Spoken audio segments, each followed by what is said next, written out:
Hello दोस्तों, आप सभी लोगों का स्वागत है सुबह मैथ क्लासेस पर। आज हम लोग क्वेश्चन डिस्कस करेंगे। जैसे कि हम लोगों ने अपने पहले और दूसरे लेक्चर में ये देखा हुआ है, ट्रिग्नोमेट्रिक के ऊपर जो बेसिक कॉन्सेप्ट था उसके अंदर कौन कौन से फार्मूले अप्लाई होंगे, किस तरीके से फार्मूले होते हैं, उन सारी चीज़ों के बारे में जान लिया है।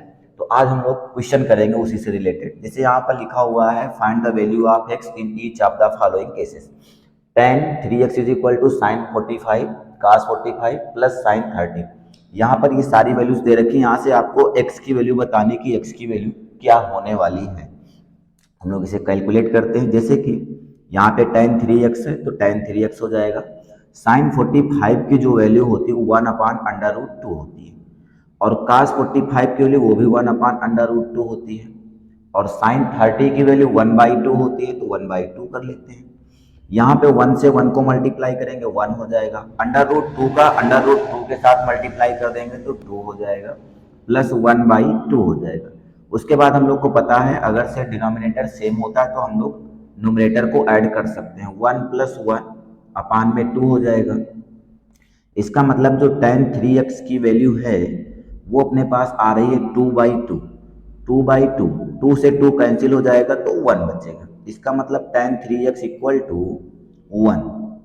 और tan की टेबल में tan 45 की वैल्यू 1 होती है, तो जहाँ पे 1 लिखा है वहाँ पे हम लोग tan 45 लिख देते हैं। अगर tan 45 की बात करेंगे तो उसकी वैल्यू 1 होती है, ठीक है। tan 3x equal to tan 45। यहाँ से एंगल का कंपेयर कर लो, यहाँ पे 3x है, यहाँ पे 45 है। जब आप दोनों को कंपेयर करेंगे तो यहाँ से मिलेगा 3x इक्वल टू 45। यहाँ पे 3 मल्टीप्लाई में हमको x की वैल्यू चाहिए, तो x equal to 45/3।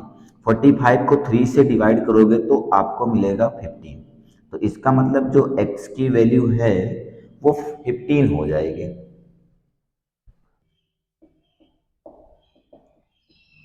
cos 60 cos 30 plus sine 60 sine 30।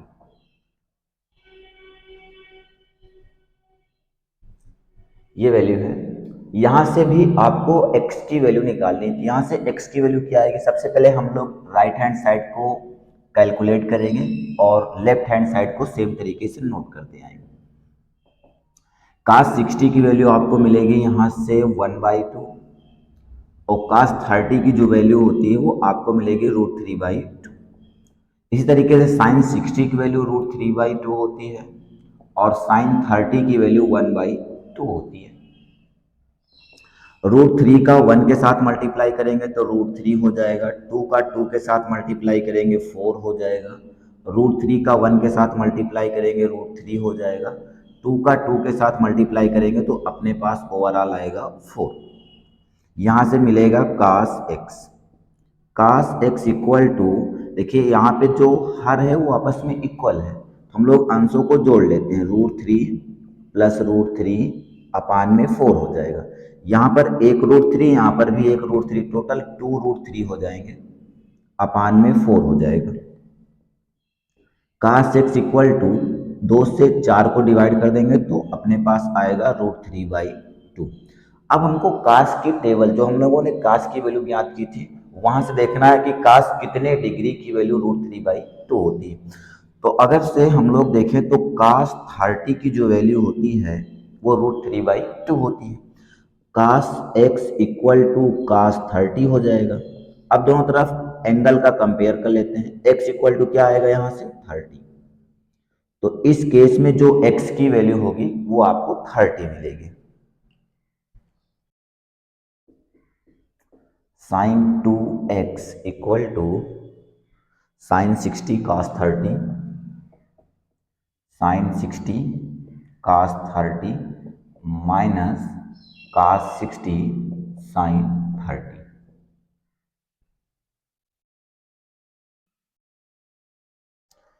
ये क्वेश्चन है। Sine 2x equal to sine 60 cos 30 minus cos 60 sine 30। यहाँ से भी आपको x की वैल्यू बताने की, x की वैल्यू क्या होगी। तो सेम तरीके से राइट हैंड साइड को सॉल्व करेंगे और लेफ्ट हैंड साइड को नोट डाउन करते चले जाएंगे। साइन 2x इक्वल टू, जहाँ पे साइन 60 लिखा है इसकी वैल्यू होती है √3/2, और कास 30 की जो वैल्यू होती है वो भी होती है अपने पास √3/2, माइनस कास 60 की वैल्यू होती है 1/2, और साइन 30 की वैल्यू होती है 1/2। √3 का √3 के साथ जब मल्टीप्लाई करोगे तो आपको मिलेगा 3, 2 का 2 के साथ मल्टीप्लाई करोगे तो हो जाएगा 4, माइनस 1 का 1 के साथ मल्टीप्लाई करोगे 1 हो जाएगा, 2 का 2 के साथ मल्टीप्लाई करोगे 4 हो जाएगा। उसके बाद यहाँ पर चेक करना है जो हर है वो आपस में इक्वल है, तो इसका मतलब 3 - 1/4 मिलेगा। 3 में से 1 कम कर दोगे तो 2/4 हो जाएगा, ये कैंसिल हो जाएगा, तो यहाँ से मिलेगा आपको 1/2। तो साइन 2x बराबर 1/2 हो गया। अब साइन 30 की जो वैल्यू होती है वो 1/2 होती है। जहाँ पे 1/2 लिखा है यहाँ पर आप लिख लो साइन 30, क्योंकि जो साइन 30 अंश का मान होता है वो 1/2 होता है। अब यहाँ से ये भी साइन लिखा हुआ है, ये भी साइन लिखा हुआ है, हम लोग इसके एंगल का कंपेयर कर लेते हैं। यहाँ पर 2x लिखा है, यहाँ पे 30 लिखा है, तो 2x इक्वल टू क्या हो जाएगा 30। हमको x की वैल्यू चाहिए, तो ये जो दो यहाँ मल्टीप्लाइन है इस साइड डिवाइड में आ जाएगा, डिवाइड कर देंगे तो आपको मिलेगा 15, x इक्वल टू आ गया 15।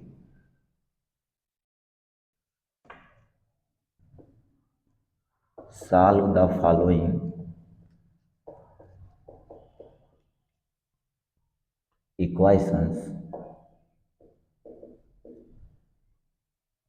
when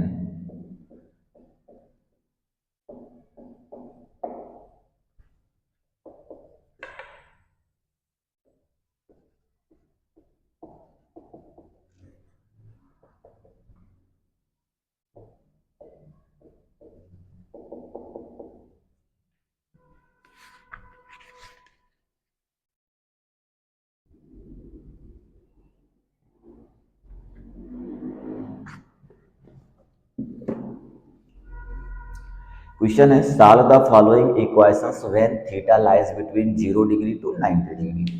कह रहा है कि अगर से थीटा की वैल्यू 0 और 90 के बीच में आएगी तो जब आप इसे सॉल्व करोगे तो थीटा का कौन सा मान आएगा। तो ठीक है, एक एक करके सॉल्व करते हैं। यहाँ पे जो लिखा हुआ है 2 cos theta is equal to 1 है, यहाँ पे जो 2 है इस साइड मल्टीप्लाई में है, इसको इधर भेज दो, तो cos theta is equal to हो जाएगा 1/2। अब हमें पता है कि cos थीटा के cos कितने अंश का मान 60 अंश की वैल्यू 1/2 होती है। cos 60 अंश की जो वैल्यू होती है वो 1/2 होती है। ठीक है, अब हमको जो वैल्यू निकालनी हो 0 डिग्री से लेकर के 90 डिग्री के बीच में ही आना चाहिए, उससे बड़ा नहीं होगा और 0 से छोटा भी नहीं होगा। तो यहाँ से देखो थीटा इज इक्वल टू क्या मिल जाएगा 60, तो थीटा इज इक्वल टू आपको मिल रहा है यहाँ से 60, और जो 60 है वो 0 और 90 के बीच में आता है। सेम तरीके से इस वाले क्वेश्चन को करते हैं। 2 cos square theta is equal to 1/2, यहाँ पे जो 2 है गुणे में इसको इधर भेज दो, cos square theta is equal to 1/2 गुणे 2 हो जाएगा, इसका मतलब 1/4 हो जाएगा। cos square theta is equal to 1/4, जब यहाँ से आप स्क्वायर हटाओगे तो उस साइड अंडर रूट लग जाएगा, cos theta is equal to √1/4 हो जाएगा। अच्छा, 1 का स्क्वायर रूट 1 होता है और 4 का क्या होता है 2, तो cos theta is equal to 1/2 आ गया। सेम तरीके से आपको देखना है कि काश कितने अंश का मान 1/2 होता है। काश 60 अंश का मान 1/2 होता है, तो जहाँ पे 1/2 लिखा है वहाँ पे आप काश 60 लिख दो और दोनों तरफ कंपेयर कर लो एंगल का। थीटा इज इक्वल टू क्या आएगा 60, और 60 जो होता है 0 और 90 के बीच में ही आता है। 2 sine square theta is equal to 1/2 है। यहाँ से भी आपको थीटा की वैल्यू बतानी है। थीटा अपने पास 0 और 90 के बीच में होना चाहिए, 0 से छोटा नहीं होना चाहिए, 90 से बड़ा नहीं होना चाहिए। तो आप इसे कैलकुलेट कर लिए, sine square theta is equal to 1/2, और यहाँ पे जो 2 लिखा है इसके नीचे आ जाएगा डिवाइड में, तो मल्टीप्लाई करोगे तो 1/4 हो जाएगा। जब आप इस स्क्वायर को हटाओगे तो उस साइड अंडर रूट लग जाएगा, sine theta is equal to √1/4 हो जाएगा, 1 का स्क्वायर रूट 1 होता है और 4 का क्या हो जाएगा 2, मतलब साइन थीटा की जो वैल्यू आएगी वो 1/2 आएगी। और हम लोग को पता है कि जो साइन 30 अंश की वैल्यू होती है वो 1/2 होती है। साइन 30 की जो वैल्यू होती है वो 1/2 होती है। अगर आपको नहीं पता है तो आप हमारा लेक्चर नंबर 2 देखिए ट्रिग्नोमेट्री का, वहाँ पे हम लोगों ने काफ़ी डिटेल में डिस्कस किया हुआ है। तो यहाँ पे हम लोग कंपेयर कर लेते हैं, दोनों तरफ थीटा इज इक्वल टू क्या हो जाएगा 30 डिग्री। तो यहाँ से देखिए जो 30 आया है वो 0 और 90 के बीच में आ रहा है। Question number 4, 3 tan square theta -1 equal to 0, ये लिखा हो। एक काम कर, यहाँ से भी आपको थीटा की ही वैल्यू बतानी है जो 0 और 90 के बीच में आएगी। अगर नहीं आएगी तो फिर नहीं देखा जाएगा, अगर आ रही हो चेक करें कौन सी वैल्यू आएगी, लेकिन वो अपने पास 0 और 90 के बीच में ही आना चाहिए। tan स्क्वायर थीटा, ये नंबर यहाँ माइनस में है, अगर ये राइट साइड में जाएगा तो प्लस में हो जाएगा। यहाँ पे 3 है, इसको इस साइड भेजेंगे तो ये डिवाइड में आ जाएगा। tan square theta is equal to 1/3। अब यहाँ से अगर हम लोग स्क्वायर हटाएंगे तो आपको मिलेगा tan theta is equal to √1/3। 1 का जो स्क्वायर रूट होता है वो 1 होता है और इसके नीचे आ जाएगा √3। आपको डेसिमल में इसका स्क्वायर रूट नहीं लिखना है, बस केवल √3 लगा देना है, क्योंकि tan के टेबल में इसकी कुछ वैल्यू होती है। तो tan theta is equal to, जहाँ पे 1/√3 लिखा है यहाँ पर हम लोग लिख सकते हैं tan 30 डिग्री, क्योंकि tan 30 अंश का मान 1/√3 होता है। अब दोनों तरफ हम लोग एंगल का कंपेयर कर लेंगे। थीटा इज इक्वल टू आपको मिल जाएगा 30, जो कि 0 और 90 के बीच में आता है।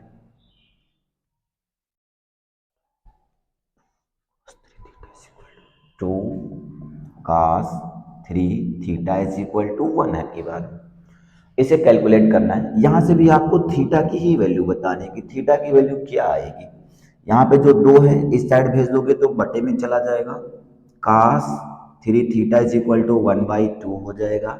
और हमको पता है कि जो cos 60 अंश की वैल्यू होती है वो 1/2 होती है। cos 60 की वैल्यू 1/2 आएगी, ठीक है। cos 3 theta is equal to क्या मिलेगा cos 60। दोनों तरफ हम लोग एंगल का कंपेयर कर लेंगे, यहाँ भी cos लिखा हो यहाँ भी cos लिखा हो तो हम लोग एंगल का कंपेयर कर सकते हैं। cos 3 theta is equal to मिलेगा 60, आप इसे डिवाइड कर लोगे तो मिल जाएगा 20। थीटा इज इक्वल टू आएगा 20, जो कि 0 और 90 के बीच में होता है। 2 theta is equal to √3, 2 sine 2 theta is equal to √3। यहाँ से भी आपको थीटा की वैल्यू बतानी है। यहाँ पर जो 2 है ये मल्टीप्लाई में है, इस साइड आएगा तो डिवाइड में। Sine 2 theta is equal to √3/2 हो जाएगा। अब हमें चेक करना है कि साइन कितने अंश का मान √3/2 होता है। तो sine 2 theta is equal to sine 30 अंश का मान 1/2 होता है, साइन 45 की वैल्यू 1/√2 होती है और साइन 60 अंश की वैल्यू √3/2 होती है। तो आप यहाँ पर लिख दीजिए साइन 60, ठीक है। अब यहाँ पर भी साइन है यहाँ पर भी साइन है, केवल इसका एंगल चेंज है, तो एंगल को आपस में हम लोग इक्वल दिखा सकते हैं। तो यहाँ से क्या मिलेगा 2 3 जा 6, मतलब कि थीटा इज इक्वल टू आएगा आपका 30 इस केस में। तो यहाँ से थीटा की वैल्यू मिल गई 30। tan 5 theta is equal to दे रखा है, tan 5 theta is equal to 1 है। हमको tan के टेबल में चेक करना है tan कितने अंश का मान 1 होता है। हमें पता है कि जो tan 45 की वैल्यू होती है वो 1 होती है। यहाँ पर भी tan आ गया यहाँ पर भी tan आ गया, इसका एंगल डिफरेंट है तो एंगल को हम लोग आपस में इक्वल दिखा सकते हैं। 45 और 5 की टेबल 9 बार काउंट करोगे तो आपको मिलेगा 45। इसका मतलब थीटा की वैल्यू क्या आएगी 9 डिग्री, जो कि 0 और 90 के बीच में आएगी।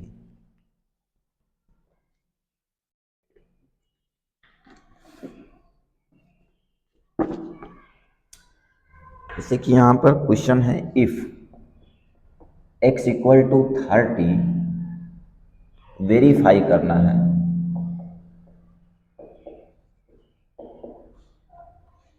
पहला है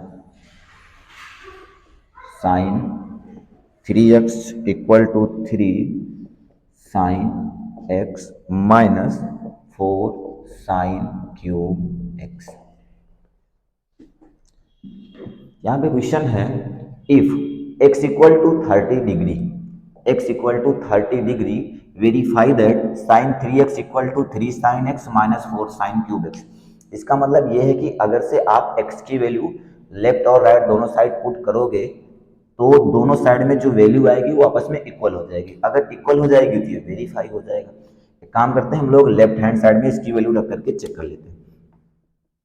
LHS में यहाँ पे sin 3x लिखा हुआ है, तो जहां पर x है वहां पे आपको 30 डिग्री लिखना है। ठीक है, लिख देते हैं sin 3 × 30 डिग्री। इसका मतलब साइन इसे मल्टीप्लाई कर दोगे तो ये हो जाएगा 90 डिग्री, और साइन 90 की जो वैल्यू होती है वो 1 होती है। सेम तरीके से RHS में आ जाते हैं, राइट हैंड साइड में इसे कैलकुलेट कर लेते हैं। 3 sin x minus 4 sin³ x। यहाँ पे x है, वहां पे हम लोग 30 डिग्री पुट करेंगे। 3 sin 30 माइनस 4 sin³ 30। ओके, इसे कैलकुलेट कर लेते हैं। 3 × sin 30 की वैल्यू होती है 1/2 माइनस 4। यहाँ पर भी sin 30 की वैल्यू 1/2 होगी, लेकिन इसकी पावर में 3 है तो आप यहाँ पे 3 कर दो। ठीक है, 3 का 1 के साथ मल्टीप्लाई करेंगे तो 3 हो जाएगा, अपान में 2 माइनस यहाँ पे 4। अच्छा, 1 का अगर आप क्यूब करोगे तो वहां से मिलेगा 1, और 2 का क्यूब क्यूब करोगे तो यहां से मिलेगा 8। 4 की टेबल 2 बार काउंट करोगे तो हो जाएगा 8। इसका मतलब 3/2 माइनस 1/2। यहाँ पर 2 और यहाँ पर 2 दोनों में आपस में इक्वल है, तो हम लोग ऊपर की चीज़ों को घटा सकते हैं।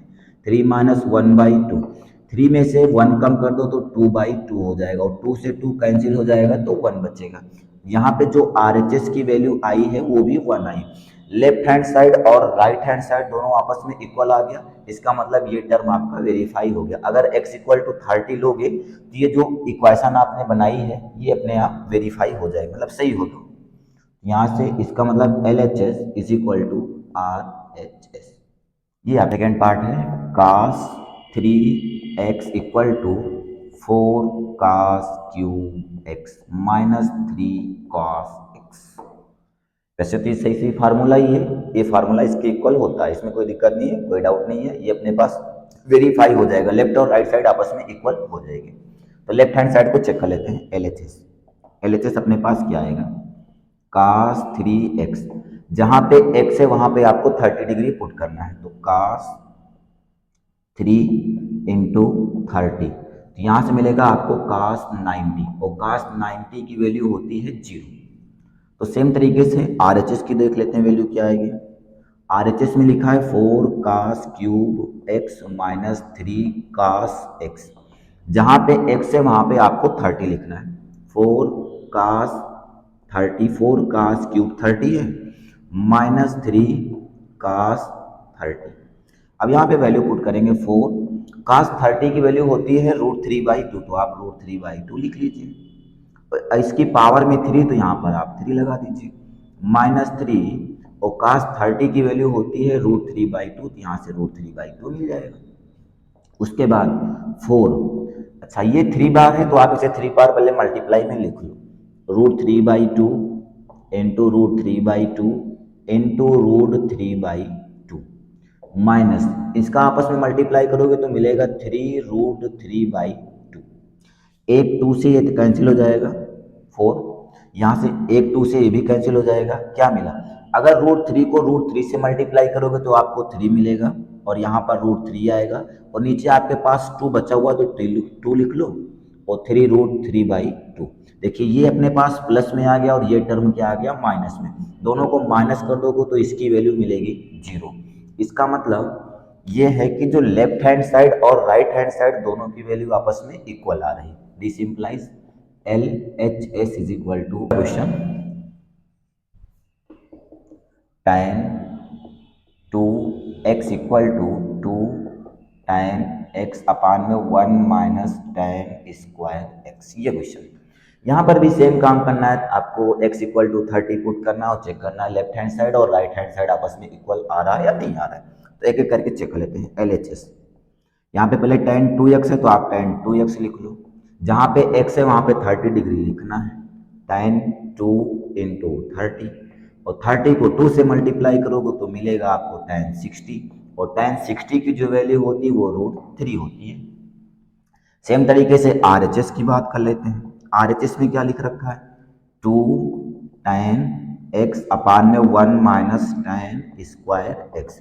तो जहाँ पे x है वहाँ पे 30 लिखना है, ध्यान रखना इस चीज़ को, tan 30 अपान में 1 माइनस tan स्क्वायर 30 आ जाएगा यहाँ से, और 2 tan 30 अंश की वैल्यू होती है आपको मिलेगी 1 अपान √3, यहाँ से 1 माइनस tan 30 अंश की वैल्यू 1 अपान √3, लेकिन इसकी पावर में 2 है तो आप 2 लगा दीजिए, मल्टीप्लाई कर लो, 2 का 1 के साथ मल्टीप्लाई करोगे 2 आ जाएगा, अपान में √3 आएगा, और यहाँ पे 1 का स्क्वायर 1 होता है, और √3 का जब 2 बार आपस में मल्टीप्लाई करोगे तो ये हो जाएगा केवल 3। यहाँ पर हम लोग हर बराबर करेंगे, उसके बाद आगे कैलकुलेट करेंगे। 2 अपान में मिलेगा आपको 2 अपान √3, ये इतने हिस्से का है, और इतने हिस्से का चेक कर लेते हैं क्या, 3 का 1 के साथ मल्टीप्लाई करोगे 3 माइनस 1 अपान में 3 हो जाएगा, 3 में से 1 कम कर दो, 3 में से 1 कम करोगे 2 अपान में 3 आएगा, उसके बाद हम लोग इसको पलटेंगे तो यहाँ से आपको मिलेगा 2 अपान में √3 इंटू 3 ऊपर चला जाएगा और 2 यहाँ पर आ जाएगा, जैसे कि यहाँ से दिख रहा है कि जो 3 होगा ये आपको ऊपर शिफ्ट हो जाएगा और 2 इसके साथ आ जाएगा, 2 से 2 कैंसिल हो जाएगा, 3 अपान √3 मिला। जहाँ पे 3 है उसको हम लोग √3 इंटू √3 लिख सकते हैं, तो यहाँ से मिलेगा √3 इंटू √3 अपान में √3 से √3 कैंसिल हो जाएगा तो मिलेगा √3। यहाँ से भी देख लो, लेफ्ट हैंड साइड की वैल्यू √3 आ रही और राइट हैंड साइड की वैल्यू भी क्या आ रही, √3। इसका मतलब दिस इंप्लाइज, यहाँ पे लिख देते हैं LHS is equal to RHS, ये वेरीफाई हो गया।